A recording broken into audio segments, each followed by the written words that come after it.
नमस्कार दोस्तों, स्वागत है आपका हमारे चैनल सिविल्स नोटबुक में। दोस्तों, आज हम उत्तराखंड की झीलों के बारे में जानेंगे।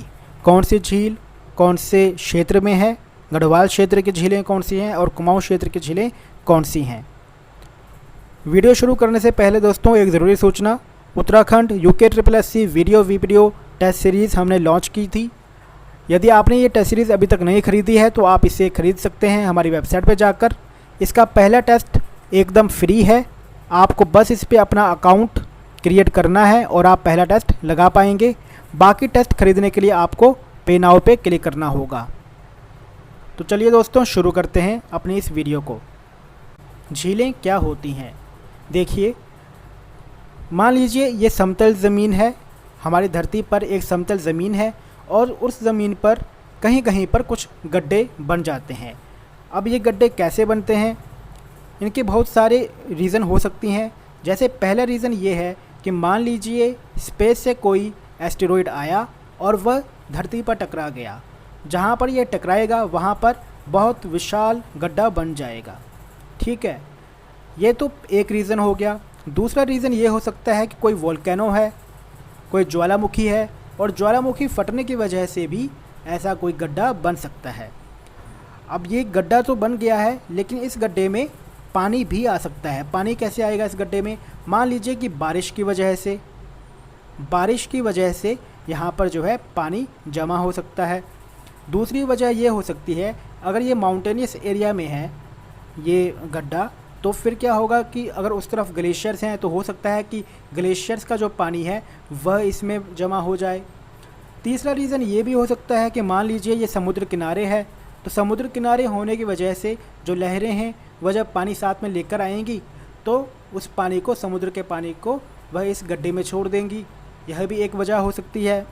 तो इस तरीके से इस गड्ढे में जो है किसी भी तरीके से पानी भर सकता है। ठीक है, एक बार इसमें पानी भर गया तो फिर हम बोलेंगे कि यह एक लेक है, एक झील है।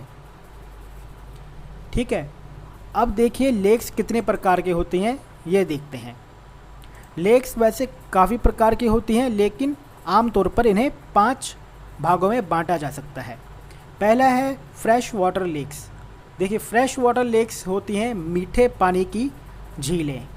मीठा पानी कहाँ पाया जाता है? आमतौर पर जो झीलें नदी के किनारे हैं या फिर जो झीलें पर्वतीय क्षेत्र में हैं वहाँ पर आमतौर पर फ्रेश वाटर लेक्स मिलती हैं। इसका उदाहरण है वुलर लेक, लोकटक लेक और डल लेक। फिर आता है सॉल्ट वाटर लेक, यानी खारे पानी की झीलें। खारे पानी की झीलें, खारा पानी आप जानते हैं कि समुद्र में भी खारा पानी पाया जाता है। इसी तरीके से इनलैंड एरिया में यानी ज़मीन पर भी ऐसी कुछ झीलें पाई जाती हैं जिनका पानी खारा होता है। उदाहरण के तौर पर लोनर लेक और Sambhar lake salt water lakes हैं। इसके बाद आता है ग्लेशियर लेक्स।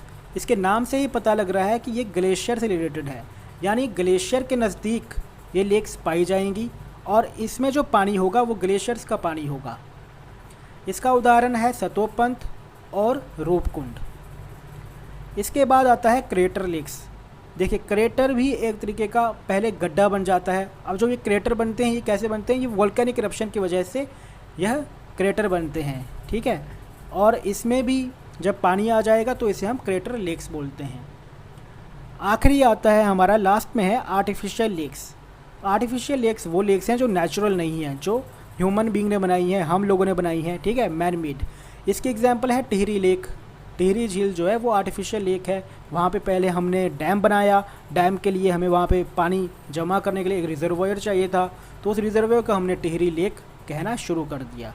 तो यह हमारी आर्टिफिशियल लेक हो गई। तो अब हमने टाइप्स भी जान लिया है। अब देखते हैं कि उत्तराखंड में कौन कौन सी झीलें हैं। देखिए, सबसे जो इम्पोर्टेंट डिस्ट्रिक्ट है ना उत्तराखंड की, वो है नैनीताल। नैनीताल ना उत्तराखंड की बल्कि हिंदुस्तान में सबसे ज़्यादा फेमस डिस्ट्रिक्ट है। और फेमस क्यों है ये? अपनी लेक्स के लिए। यहाँ पे बहुत सारी झीलें पाई जाती हैं, जिनमें सबसे प्रमुख है नैनीताल। देखिए, नैनीताल नैनी लेक जो है बहुत ही फेमस है, और यदि आप कभी यहाँ गए हों तो बहुत ही खूबसूरत लेक है यहाँ पे। इस लेक को ऋषि सरोवर भी कहा जाता है।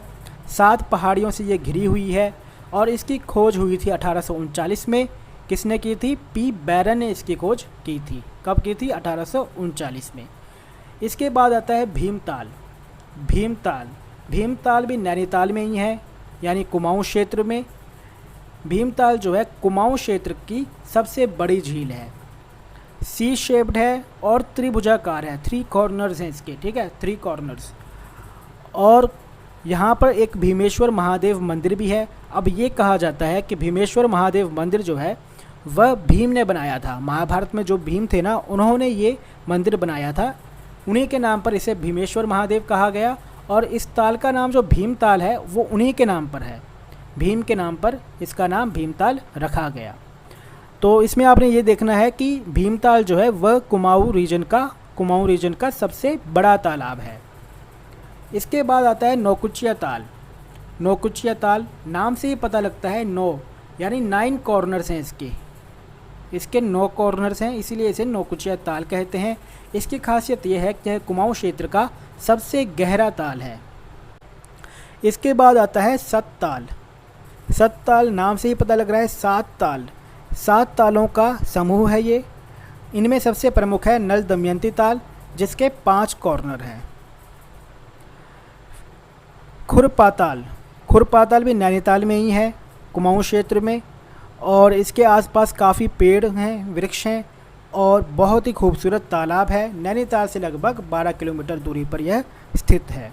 देखिए, ये चीज़ आपने नोट करनी है कि ज़्यादातर जितने भी तालाब हैं ना वह नैनीताल में पाए जाते हैं, और इनके अलावा भी तालाब हैं जैसे कि सरिया ताल, हरीश ताल, सूखा ताल और भी काफ़ी हैं। नैनीताल को भारत की लेक डिस्ट्रिक्ट कहा जाता है। इतने ज़्यादा तालाब हैं, इसी वजह से इसे लेक डिस्ट्रिक्ट भी कहा जाता है। चलिए आगे बढ़ते हैं। देखिए, ये कुछ और तालाब आगे। श्यामा ताल। श्यामा ताल चंपावत में है। चंपावत जो शहर है उसे 65 किलोमीटर दूरी पर स्थित है। यहाँ पर झूला फेयर लगता है, झूला मेला लगता है, और बहुत ही प्रसिद्ध विवेकानंद आश्रम भी इसी के किनारे स्थित है। झिलमिल ताल। झिलमिल ताल भी चंपावत में ही है। टनकपुर से लगभग 5 किलोमीटर की दूरी पर यह स्थित है, और इसका आकार गोल है, ओवल शेप, यानी इस तरीके से गोल आकार का है। द्रोणा ताल। द्रोणा ताल जो है वो गुरु द्रोणाचार्य, महाभारत में जो गुरु द्रोणाचार्य थे उनसे संबंधित है, और इसकी लोकेशन है काशीपुर, उधम सिंह नगर। उधम सिंह नगर में काशीपुर टाउन है, वहाँ पे ये स्थित है। इसके बाद आता है गिरिताल। गिरिताल भी उधम सिंह नगर में ही है, और यह चामुंडा मंदिर और गिरिताल मंदिर के बीच में स्थित है। सुकुंड ताल। सुकुंड ताल बागेश्वर में है। बागेश्वर से 38 किलोमीटर की दूरी पे यह स्थित है। बहुत ही खूबसूरत ताल है। सुकुंड का मतलब ही होता है कि खूबसूरत तालाब, और जो लोकल्स हैं उनका मानना है कि यह तालाब भी भीम ने ही क्रिएट किया था, भीम ने बनाया था। इसके बाद आता है तड़कताल। तड़कताल भी अल्मोड़ा ज़िले में है। तड़कताल चौकुटिया में स्थित है, और यह एक सीजनेबल लेक है। देखिए, कुछ लेक्स होती हैं सीजनेबल, यानी जब बारिश का मौसम आएगा तब उनमें पानी आ जाएगा। जैसे ही गर्मियों का मौसम आएगा, इवन सर्दियों का मौसम भी आएगा, विंटर सीज़न भी आएगा, तो उस तालाब में पानी नहीं होगा, पानी सूख जाएगा। पानी केवल सीजनेबल होता है, पानी केवल रेनी सीज़न में ही रहता है। इसके बाद एक बहुत ही ज़्यादा फेमस तालाब है सहस्त्रताल। सहस्त्रताल टिहरी गढ़वाल में है, टिहरी और उत्तरकाशी के बॉर्डर पे। लेकिन अगर एग्ज़ाम में पूछा जाएगा तो आपने लिखना है कि सहस्त्रताल टिहरी गढ़वाल में है, ठीक है। यह गढ़वाल क्षेत्र की सबसे बड़ी और सबसे गहरी झील है। यमताल और महासर ताल ये भी इसी के नज़दीक लोकेटेड हैं, ठीक है। वैसे सहस्त्रताल में इन दोनों के अलावा भी काफ़ी तालाब हैं, बहुत ज़्यादा तालाब हैं वहाँ पे, छोटे छोटे, लेकिन उनमें सबसे प्रमुख सहस्त्रताल है। इसके बाद आता है वासुकी ताल। वासुकी ताल भी टिहरी गढ़वाल में ही है। यह एक ग्लेशियर लेक है, यानी ग्लेशियर का पानी इसमें जमा होता है। वैसे ज़्यादातर जितने भी ये हमारे हिमालयन एरिया में, हिमालयन जो रीजन है, जितने भी यहाँ पे तालाब हैं, आमतौर पर ये सारे के सारे ग्लेशियर लेक्स ही हैं, इन पर ग्लेशियर का ही पानी आता है। इसके बाद देखिए, ये भी टिहरी गढ़वाल और रुद्रप्रयाग के बॉर्डर पे लोकेट है। इसके बाद आता है रूपकुंड। रूपकुंड का आपने काफ़ी नाम सुना होगा। रूपकुंड चमोली ज़िले में है। धराली ब्लॉक, चमोली ज़िले के धराली ब्लॉक में ये स्थित है। इसके नज़दीक बेदनी बुग्याल भी है और इसे मिस्ट्री लेक और स्केल्टन लेक भी कहते हैं। वैसे तो आप जानते हो कि रूपकुंड के बारे में कि रूपकुंड में हज़ारों मानव अवशेष पाए गए थे और कुछ लोग कहते हैं कि ये 1000 साल पुराने हैं, कुछ लोग कहते हैं कि 500 साल पुराने हैं, किसी को पता नहीं है कि कितने साल पुराने हैं। लेकिन बहुत ही अचंभित करने वाली बात है कि वहाँ पर बहुत सारी, जब भी मतलब वहाँ पे झील का पानी जब भी सूखता है, जब कम होता है, तो बहुत सारे वहाँ पे हमें मानव अवशेष मिलते हैं। तो इसीलिए इसे मिस्ट्री लेक भी कहते हैं और स्केल्टन लेक भी कहते हैं। इसके बाद आता है हेमकुंड। हेमकुंड ताल। देखिए, हेमकुंड साहिब का नाम आपने सुना होगा। सिखों के 10वें गुरु गोबिंद सिंह जी ने अपने 10वें ग्रंथ में लिखा था हेमकुंड के बारे में। ये जो एरिया है इसके बारे में लिखा था, उन्होंने वर्णन किया था इस क्षेत्र के बारे में। और यहीं पर जो है हेमकुंड साहिब है, जो सिखों का बहुत ही ज़्यादा पवित्र स्थल है। और हेमकुंड साहिब के ही साथ में ही बिल्कुल उसके करीब पे जो है ये हेमकुंड तालाब है और यह बहुत ही खूबसूरत है और इसको लेक ऑफ स्नो भी कहा जाता है। जो हेमकुंड ताल है उसकी जो दूरी है रूपकुंड से वो लगभग 17 किलोमीटर है, 17 किलोमीटर। इसके बाद आता है सतोपंत ताल। सतोपंत ताल भी बहुत ही फेमस है, चमोली ज़िले में है। बद्रीनाथ से लगभग 20 किलोमीटर की दूरी पर है। इसके 3 कॉर्नर हैं, ये भी त्रिभुजाकार है। और अलकनंदा नदी का ये एक इम्पोर्टेंट सोर्स है। आप जानते हैं कि अलकनंदा नदी कौन से ग्लेशियर से निकलती है? सतोपंत ग्लेशियर से निकलती है। और सतोपंत ग्लेशियर के साथ में ही ये सतोपंत ताल है।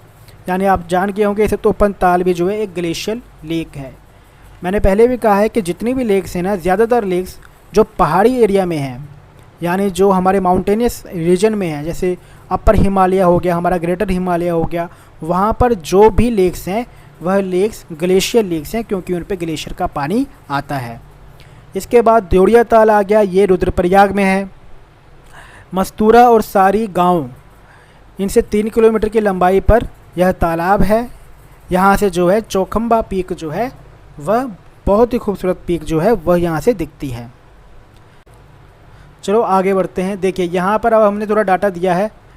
इम्पोर्टेंट जितने भी ताल थे वो तो हो चुके हैं। बाकी तालाब की अगर हम बात करें तो देखिए, ये मंसूर ताल टिहरी गढ़वाल में है। अप्सरा ताल या आक्षरी ताल जिसे कहते हैं वह है टिहरी गढ़वाल में। भिलंग ताल भी टिहरी गढ़वाल में है। दुग ताल पौड़ी गढ़वाल में है। बैनीताल चमोली, विष्णुताल चमोली, सुखताल चमोली, डोडी ताल उत्तरकाशी, कानाताल उत्तरकाशी, नचकेता ताल उत्तरकाशी, गांधी सरोवर ताल रुद्रप्रयाग में, भदानी ताल रुद्रप्रयाग में, दिव्य सरोवर हरिद्वार में और चंद्रबाड़ी ताल देहरादून में स्थित है। दोस्तों, इसी के साथ हमारी आज की ये वीडियो समाप्त होती है। यदि आपको ये वीडियो पसंद आई है तो इसे लाइक करें, सब्सक्राइब करें हमारा चैनल सिविल्स नोटबुक। फिर मिलते हैं नेक्स्ट वीडियो में। तब तक के लिए दोस्तों, जय हिंद, जय उत्तराखंड।